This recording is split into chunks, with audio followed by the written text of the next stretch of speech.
Omane Bemeng, Omane Bemeng, Omane Bemeng, Omane Bemeng, Omane Bemeng, Omane Bemeng, Omane Bemeng, 야 다들 네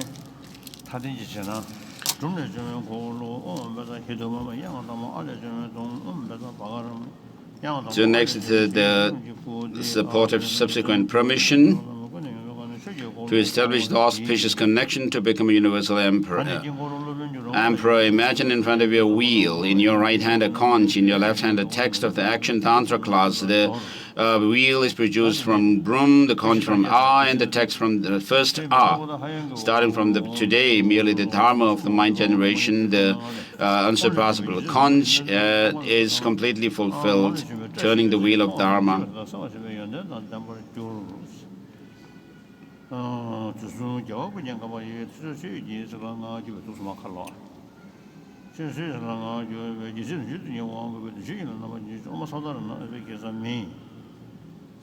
you're given the 7 royal emblems,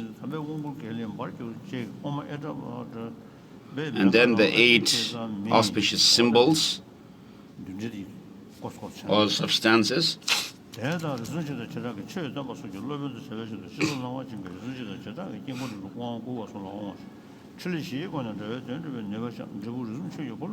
So you are authorized to do the practice of the 3 lineages of the Kriya Tantra and give teachings to others. Based on this avalokiteshvara initiation now, which is now completed, this is the homage to Manjushri.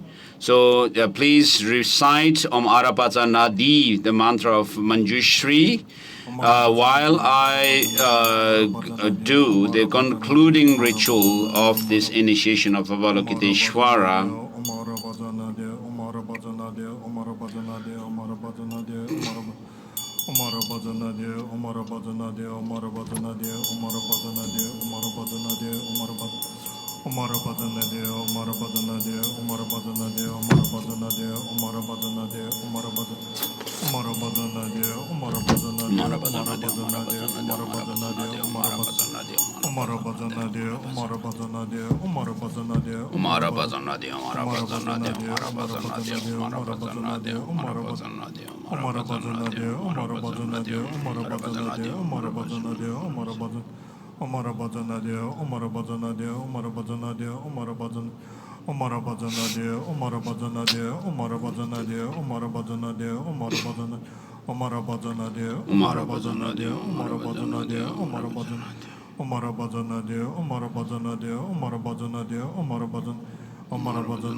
You said get all the moment, but also got a tension.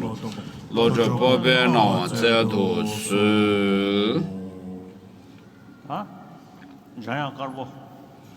so next is the White Manjushri, which the permission which I received from Tata Rinpoche when I received the Rinjung Gyatsa, the collection of hundreds of initiations and jenangs called in the Rinjung collection of Rinjung Gyatsa. When I was a child, in my childhood, I received it from Tata Rinpoche. I see special significance here. With wisdom, the Manjushri as the wisdom deity, we can see him to help with our increase of wisdom or intelligence. And then, because it is the white Manjushri, it also has the significance of developing the Bodhichitta. And so I saw this special significance in this particular Manjushri. Mandala kam niyataya mi.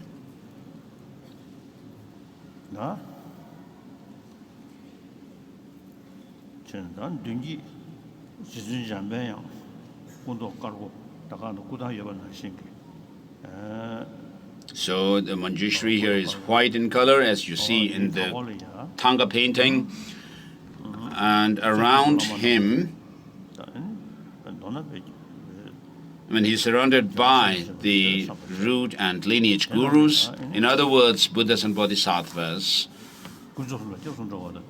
And so in front of them, you take refuge. You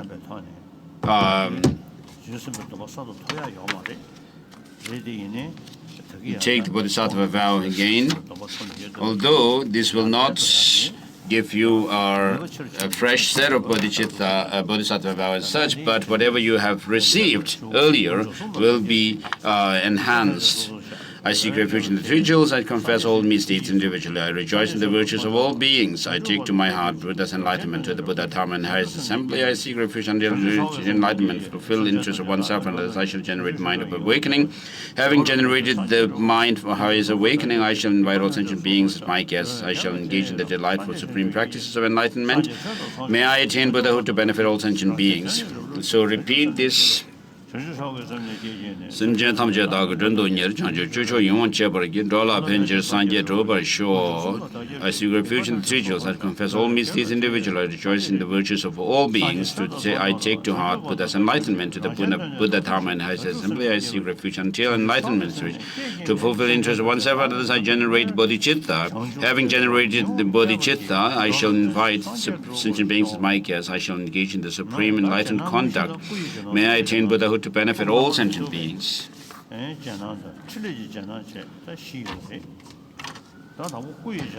So there are 4 jenangs in it.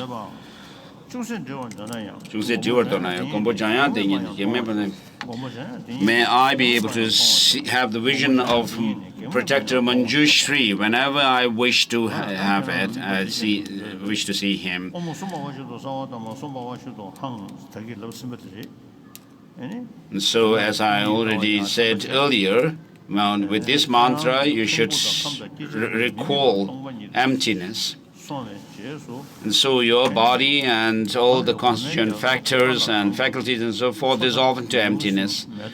And from within the state of emptiness,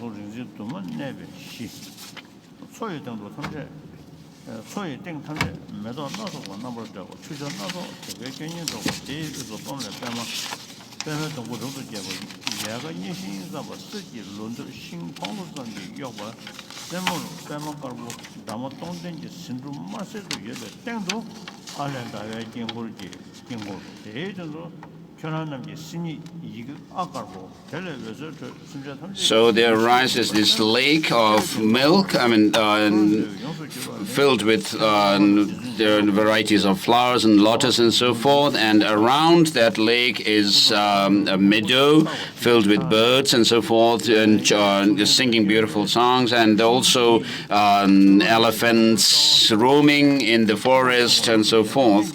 And in the center of this lake, lake of milk,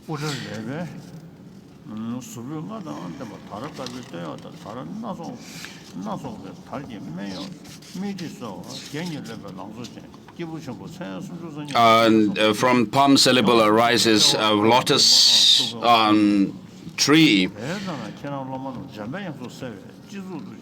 And then in the center of that lotus is the R, which transforms the white color R, from which rays of light are emitted, and they touch the sentient beings and overcome the dispel their ignorance and grant them the light of wisdom within themselves. And these rays of light that have emitted,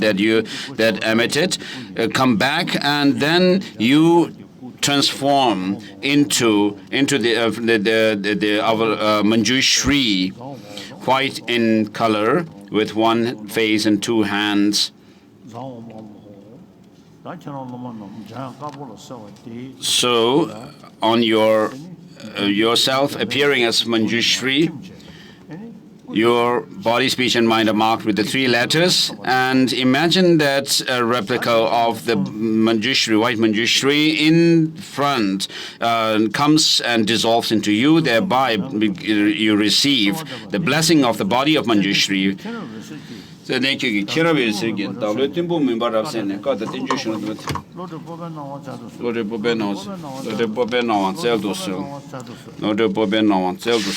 this is a request for to Manjushri for his blessing of wisdom. Lovingly, you supreme knowledge is light rays. Your supreme knowledge is light rays. Fully dispel the darkness of ignorance in my mind. Please repeat Om Vake Denama, Om Vake Denama, Om Vake Denama, Om Vake Denama, Om Vake Denama, Om Vake Denama, Om Arabazanadi, Om Arabazanadi, Om Arabazanadi, Om Arabazanadi, Om Arabazanadi. So please grant me courageous intelligence to fully understand the scriptures of the chakras and so forth. So I'll hold you, Bhagwan. Please be close to me, or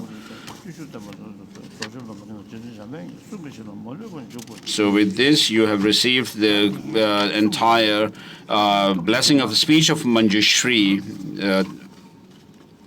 And then next is the blessing of the mind of Manjushri. Please repeat this. With wisdom not abiding in samsara, with compassion not abiding in the peace. So I pray to the mind of Manjushri. So since you are already sitting on on your chair, straighten your body. Both the disciple and the guru hold our hands in this meditation with the left hand under the right hand, palms up, touching the tip of the two thumbs, and which are placed at the navel, at the level of your navel, the thumbs touching. So now, this time, you are not looking down, which is the usual practice in meditation, but here it is just like in Dzogchen practice, you actually fix your gaze in front of you.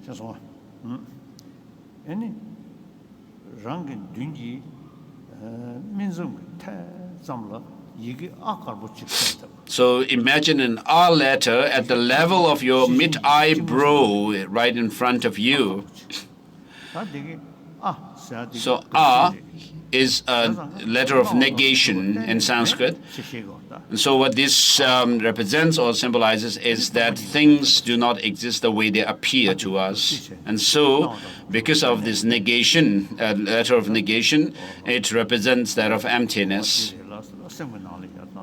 So while gazing, fixing your gaze at the R syllable, short R, it's in your mind you should reflect that whatever there is in samsara nirvana, everything has no intrinsic existence. When you search for their identity, Master Chandrakirti says that if you assert that things have some defining characteristic, then the Arya realization of emptiness would actually be the destroyer of objects. So when you actually search or analyze the things, what appears is that they have some kind of independent existence, objective existence, but that is not the way things are. And so you cannot find anything when you actually put them under the lens of this kind of search. So although things do appear as if they have some kind of objective existence, just feel convinced in your heart that this is not the case. While gazing at the R syllable, in your mind ascertain that nothing whatever has any objective existence. And while gazing at the R, repeat it 21 times.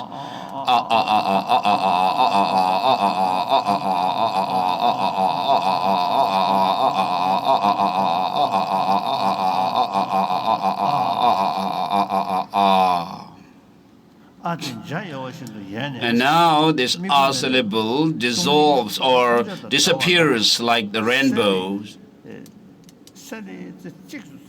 And your mind is now fixed, not dull, not with mental laxity, but also without any excitation. And this R disappears, which represents the R, which represents that of the non-inherent existence, disappears, and your mind is now fixed on emptiness. And the Guru places a flower on the crown of the disciples. May the disciples receive all the blessings of body, speech, and mind of Manjushri. So with this, you receive the blessing of mind. Now please repeat these request lines. From now on, until I reach enlightenment, O protector Manjushri, please be my guru, please be my guru, please be my guru. Now the Guru gives the Manjushri Namasangiti scripture in the hands of the Guru, the disciples.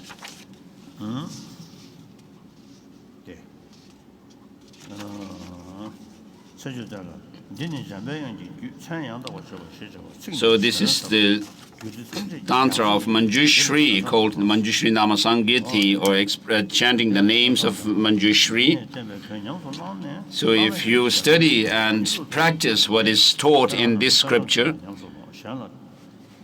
you should actually go through the process of study, reflection, and meditation, and develop the experience within yourself and share this teaching with other disciples. And 대다라 캐는게 대바던 되면고는 내가 소원대 달라 내게 제외 삼배 지시 원지를 잡는 게 저손 So, as you have fervently requested, this blessing of Manjushri, I also, out of my compassion, given this Jenang permission to practice on White Manjushri to you. Whatever merit I've gained from this, and through that merit, may all sentient beings develop the wisdom of Manjushri.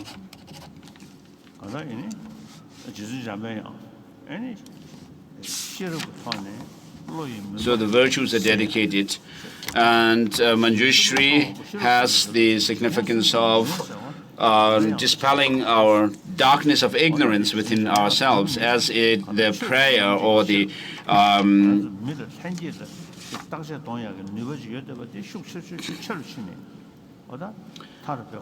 this prayer of Manjushri says.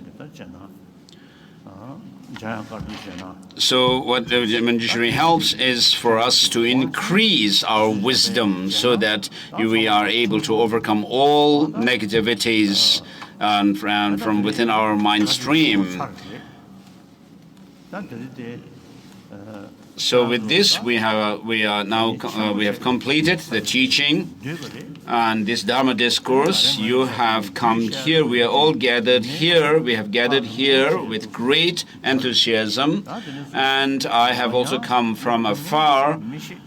I'm not sure if I can come again and again or often. Whatever the case may be, the important thing is that, as I've explained, on the basis based on the Master Tsongkhapa's text, and also on emptiness, give teaching on emptiness, you should practice it well. So if you do that, then you'll be able to fulfill your goal. The things will be good for you. This is the dedication prayer.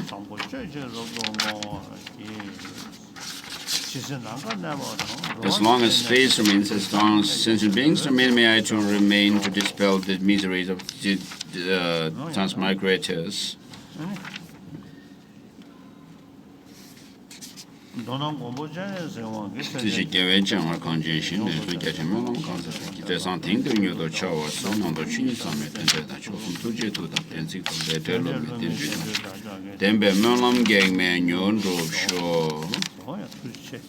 So the dedication verses are just as a brave Manjushri and Samantha to realize things as they are. Also, I dedicate all these merit in the best way that I may follow the perfect example. I dedicate all these roots of virtue with the dedication praised as the best by the victorious ones, thus gone of the 3 times, so that I might perform the noble Bodhisattva's deeds.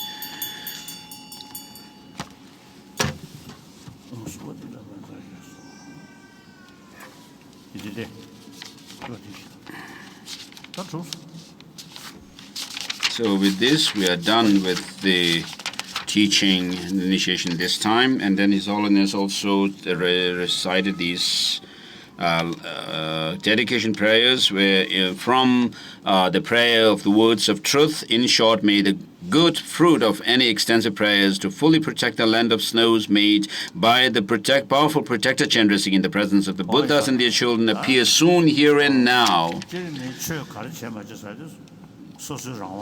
So it's up to the individuals whether you want to religion, whether you want to follow a religion or not. But since Buddhism, in Buddhism, it's very important to use our intelligence and wisdom. It's very important for us to do study of Buddhism. So these teachings are beneficial to everyone, whether you are a practitioner or not, whether you are a practitioner of in the religion or not, Buddhism or not. So those of us who follow the Tibetan tradition of Buddhism, it is very important for us to study, to pursue study of the teaching of the Дорогие Buddha. друзья,